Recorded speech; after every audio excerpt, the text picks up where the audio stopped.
Hello friends, welcome back to my channel Bodo vlog. आच्छा लोगोफोर दिनैनि भिडिअखौ नोंथांमोना थाम्बनेलाव नायनानै मिथिखाबाय जानांगौ मानि थाखाय जागोन।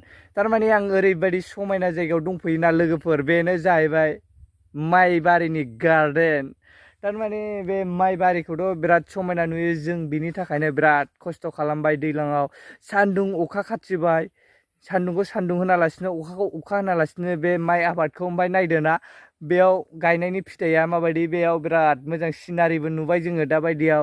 आरो मोनसे बोथोर फैबावगोन गल्डेन गाब गानाय, जेब्ला बे माइया मोनो अब्ला बिराद हेभि नुयो आरो बावबो अयथासारखा बुंनाङा, बिउटिफुल अयथासार।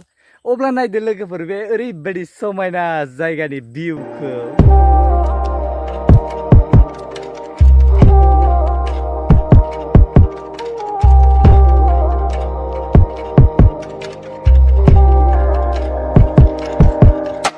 माने लोगोफोर नायदो बेसेबांबा समायना रमायना नुयो माइ आबादखौ। दुब्लियाव फैलाव दुब्लि थिलियाव पुरा नायबा ग्रिन नुजोबखायो आरो बिराद समायनाखा, समायना रमायना बिराद मोजां नुयो। बिराद सान्दुं गोसा लोगोफोर, दायो बिराद सान्दुं नाङो मेगनाव।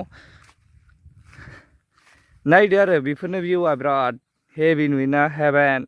थारमाने जोंनि नर्थ इस्ट इन्डियायाव बुंनो थाङोब्ला माइ आबादानो बयनिख्रुइबो गोनांसिन, आरो बे नर्थ इस्टआव जोङो बे माइ आबादखौनो बांसिनै मावनाय जायो। बयबो मावालासिनो थाया आरो बे माइ आबादफोरखौ नर्थ इस्ट इन्डियायाव मावनाय जायो। थारमाने जों नर्थ इस्टनि मानसिफ्रा बांसिनानो जों ओंखाम जायो नालाय, दस्राफोरबाथ' दस्रा जायगाफोरना बिदिनो रुटि बायदिसिना जालाबायना थायोना। जों बर'फ्राथ' ओंखाम नङाबानो रावबो जाखाया, दस्राफोरखौ जाबाबो ओरैनो एसेल'। थारमाने ओंखामखौ नांथारगौ आरो जों बर'फोरनि थाखाय। नायदो बिनि थाखायनो जों बेसेबां बिखानिटिखौ दै खालामनानै सान्दुं अखा खाथिनानै बे माइ आबादखौ मावबाय। दिनै बिराद समायना रमायना मिथिंगानि बिखायाव गाब गाबाय आरो बे माइ आबादाबो जोबोद समायना नुयो।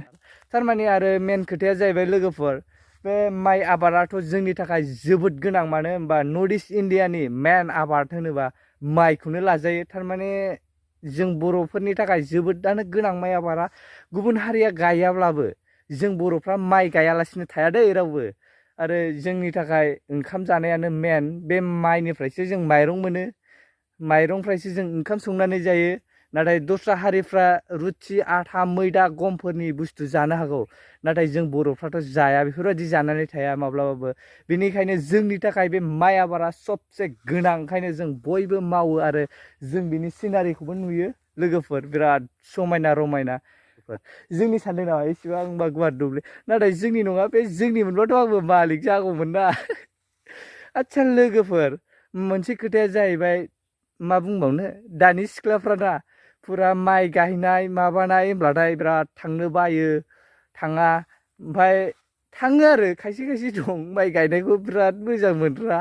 माने बिसोर जाहैबाय माइ थिलियाव थांगोन, खोथिया लागोन, फट' खेबजागोन, फेसबुक इन्स्टा आपल'ड होगोन, सोरबा भिडिअ खालामगोन स्टेटासनि, बेफोरनोसै आरो। अब्ला बेफोरनो जोंनि सबसे माइ गायनो मोजां मोनग्रा सिख्लाफोर होनजायो। थारमाने मबाइल फटकनि थाखाय थांग्रा दुब्लियाव माइ गायहैग्राफ्रानो लोगोफोर। नाथाय दाबो फैदो सिख्लाफोर, नै बिराद समायना जानानै दं जोंनि जायगायाव माइ बारि गेजेराव हाबनानै फटक ख्रेब होजानोबा खेबसे। होत्स बारा बुंजानाय नङा, नोंसोरखौबो होसोजागोन। माने लोगोफोर मेन खोथायानो जाहैबाय बे हाया जोंनि नङा, हा बिगोमाखौबो मिथिया, साथाम साब्रै मानसिफोर दं। ओरैनो आं बेयाव बेरायला फैनायाव बिराद मोजां सिनारिखौ नुबाय आरो बेनि गोसोखौ, आंनि गोसोखौ बोनानै लांबाय। थारमाने बे माइ बारिया बिराद समायना, ओंखायनो नोंथांमोनजोंबो दिन्थिनो थाखाय आं दिनै भिडिअखौ बानायनाय जाबाय लोगोफोर। अब्ला लोगोफोर भिडिअखौ माबायदि मोनदों, माबायदि मोनाखै कमेन्टआव खिथाहरदो। आरो लोगोसे आंनि चेनेलखौ साबस्क्राइब खालामाखैबा साबस्क्राइब खालामदो।